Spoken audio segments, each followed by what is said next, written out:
So you have anxiety, yes? Yeah, I would say so. I've been diagnosed with major anxiety disorder, so that's cool.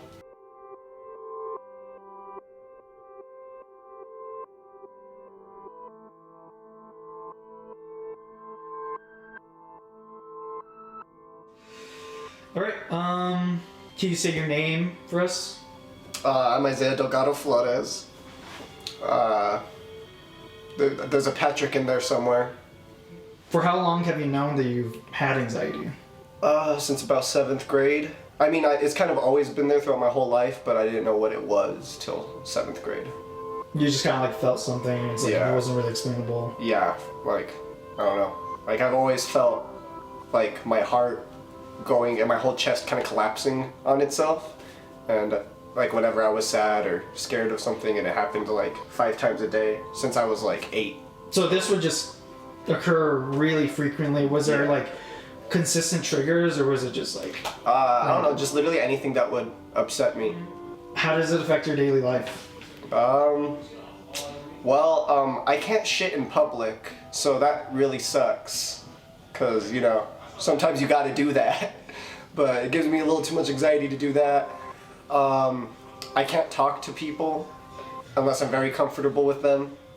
Like, my roommates invite me to hang out all the time, and I'm just usually sitting there on my phone, and they're even like, hey, you should like talk, and I'm like, fuck no, I'm not gonna do that, but thanks for the offer. Do you wish it upon your worst enemy? I mean, you know, if Hitler had anxiety, maybe that would have worked out. Other than Hitler, I guess not. I'm trying to think of my worst enemy. No, it sucks pretty bad. It's not fun. This was kind of answered earlier, but when does it kick in? That's the thing, a lot of people actually ask that quite a bit. Like, oh, you know, what triggers it? When, how often, when does it happen? It's like, it's not really a predictable thing, you know? I mean, I'm gonna be honest, it's pretty much there 24/7. Like, most people I'll talk to, you know, when I'm like, oh, what do you think about? We have those kind of conversations, you know, they're like, oh, you know, there's always that, like, 1 or 2 thoughts that are always there. For me, it's like 30 at the same time, and I can never just focus on one. Like, it's always, I can never stay concentrated on a single thought because there's so much overwhelming shit going on in my head. Like, literally, I could be thinking about, like, oh, I don't know, what if I step out of the house and, like, I get hit by a car, and then in the next second, it's like, oh, everybody fucking hates you, or like, oh, Sean wishes you were dead. It's just like that 24/7, and it's like, so many thoughts just hit one by one by one. Not one by one by one, like, all at the same time, you know? So it's just, like, 24/7, always there, kind of thing. Do you have anything to cope or help you calm down when it kicks in? So this is my bong. Yeah, I smoke hella weed. Full disclosure, I have a medical card. You know, weed helps a lot, especially when I'm alone and having really bad anxiety. It kind of helps me when I'm with people, but it doesn't make me any more social, to be honest. It's just, I feel less awkward about being antisocial. That's about it. It just makes me calm in the state I am, I guess. So that helps quite a bit. I used to take benzos, but that's not good, especially in the long term. Not something good to get into. I think out of all the bad substances you can do, I mean, I don't think weed's bad at all. I think it is actually very helpful. For some people it's not, it makes anxiety worse, but for me it's been a lifesaver on multiple occasions. I writing, being creative, music, scripts, just journaling, that helps quite a bit. Talking to friends sometimes helps, it depends, mostly just these 2 gentlemen right here, Sean and Emilio, and Michael, of course. Oh, another thing that helps me cope, surprisingly, and this is actually a very avid known thing throughout the anxiety community, Sody Pops. For some reason, caffeine relaxes me and makes me calm, especially in soda form. So, yeah, if you have an anxiety disorder, maybe not good for your physical health, but for some reason it really will relax you. I didn't know that. This is not sponsored, by the way, by A&W, but I would love it to be, if that's an option. A&W, hit me up. Watching TV, just, you know, trying anything I can do to relax. But to be honest, in the end, nothing really helps. I haven't really found anything that quite helps yet. How do you feel about how anxiety is currently portrayed in media?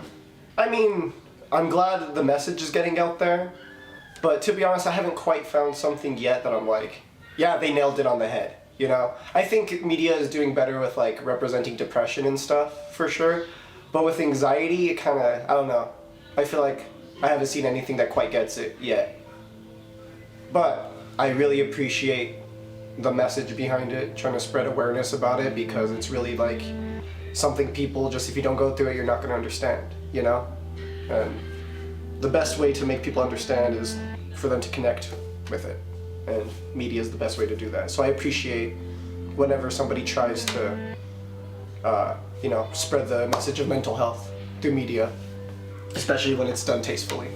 Would you say the discourse and conversation around it with just people in general is handled well, or? Yes and no, because that's when you get into a lot of like self-diagnosing, you know what I mean? And people like, oh, I get anxious all the time, you know? And it's like, you know, if you think you have anxiety, please go get a diagnosis for sure, you know what I mean? Look into it. But then again, there's just a lot of those people who try to put themselves in the conversation who obviously don't know what they're talking about, and they obviously do not go through like an actual anxiety disorder. Like, everybody has anxiety. That's just a normal human emotion. It doesn't mean you have an anxiety disorder, you know? And that's kind of like, I feel like that takes away from the weight of the seriousness, you know? If people who don't go through that are just kind of like, oh yeah, yeah. Do you have any words to share with others who might be diagnosed and going through the same things you are? I would probably say that above all, you know, when you have an anxiety disorder, your brain is constantly trying to play tricks on you, you know? It's like you're at war in your own head, and your brain is trying to kill you, essentially, like legitimately. So it's very hard to trust yourself, you know? So to anybody who has a disorder like this, you know, you gotta, I think, filter out what's real and what isn't. You really gotta filter out like, oh, is this a judgment call or is this anxiety? You know, I think that's the most important thing, because not only can you lose a lot of things from anxiety because you're too scared to go do stuff, but also you can make really stupid decisions because of anxiety, because you feel like you have to do those things when you really shouldn't. So it's really like, you know, when you have anxiety, a lot of people have told me, you know, like, oh, just trust your gut. When you have anxiety, you never hear from your gut. That's just something you've never experienced before. I have never once, I guess that's not true. There's been times where like maybe once in my life, you know what I mean, where I was like, oh, I got to do this. But usually it's overclouded by anxiety, and there's no such thing as a gut feeling. So you really just gotta take a moment, step back, breathe, and really plan carefully your every move. So yeah, I guess if you have anxiety, don't be impulsive, because we're just not built for that. And above all, a big mistake I've made is just bottling it all in until it's gotten to the point where I just can't share the thoughts I have, you know? If you've recently been diagnosed, hell, if you've been diagnosed for a long time, get professional help. That's the really only course of action, I would say. And sometimes it works, sometimes it doesn't. But another thing is that it's always going to be there. Anxiety isn't something that, you know, oh, you get a pill for and it's cured, you know? It's always there. It's just you gotta learn to accept and live with it and make the right choices through it.